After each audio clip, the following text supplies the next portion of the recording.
This Halloween, I am reminded of an urban legend I read about when I was a kid. The story was called the Raiken. It starts off explaining that there is a ritual used on Halloween to summon a shadow creature called the Raiken. The story outlines the instructions to summon the creature with the intention of playing a game of life and death. Many people who learn of this supernatural game are misled into believing that, if successful, the winner gets a wish granted by the Raiken. But it's actually a lie. The Raiken does not and cannot grant wishes. It is an evil shadow demon that eats the bodies and souls of those foolish enough to seek it out. But there haven't been many participants lucky enough to survive and share that truth. The Raiken's game shares some similarities with the peekaboo game played with toddlers, mixed with red light, green light, and hide and seek. The premise is simple enough. The participant summons the Raiken using the ritual and agrees to become its prey. There are rules that they both must follow. The player is confined to a small circle and cannot leave the circle until sunrise. The Raiken is confined to the shadows, cannot be exposed to light, and therefore can only move toward the player while the room is dark. In order to play the game, you must first enter a vacant house that has not been lived in for several years. All doors leading to rooms and closets must be open slightly. A circle is drawn on the ground around the player and they are not allowed to leave the circle once the ritual begins. The player needs a candle for the ritual, as well as one or more additional light sources. This is mainly to give the player an advantage. An incantation must be said aloud at exactly 3 a.m. If done correctly, a strong gust of wind will enter the room and blow out the candle. At this point, the player must turn on their additional light source. After 3 seconds, the player will hear a knocking on one of the doors, and their light source will turn off for 3 seconds, signaling the start of the game. In timed intervals, the player's light source will automatically go out, forcing the player to manually turn it back on. With each cycle of darkness, the Raiken is free to move closer to the player.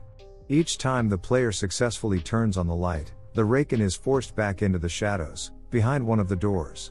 At first, the player's light source is bright enough to illuminate the entire room, but over time, the light will grow dim, and only project a narrow beam of light. Once this happens, the player will need to point the light directly at the location the Raiken is coming from, in order to successfully repel it. Each time the player successfully repels the Raiken with the light source, its hiding place changes. The Raiken can easily move unseen between the shadows. The only warnings revealing its location are a slight shine from its eyes just before the light goes out, and a swift knock on the door just as the light turns off.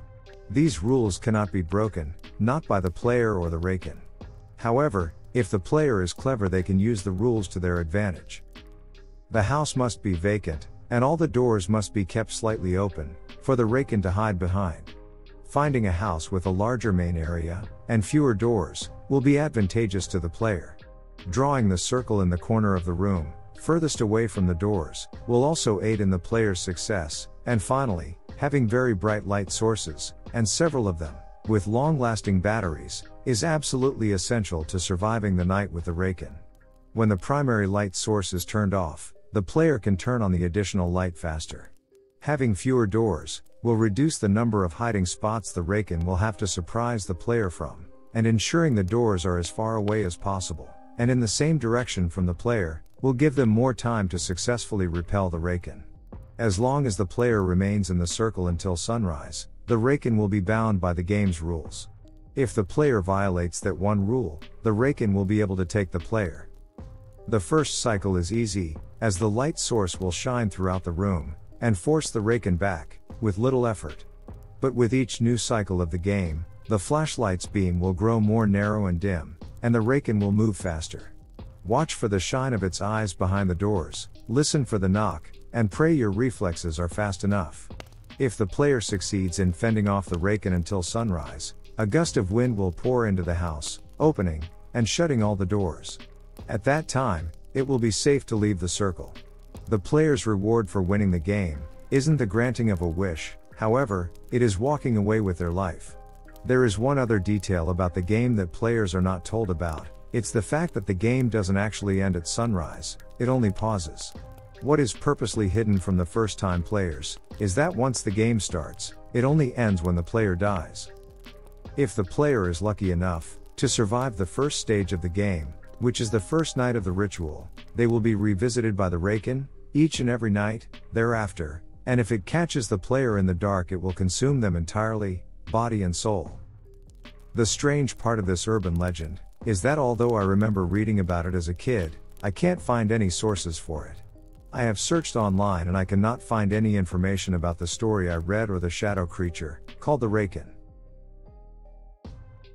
Thank you for watching. If you enjoyed this video, why not subscribe for more, and share it with a friend.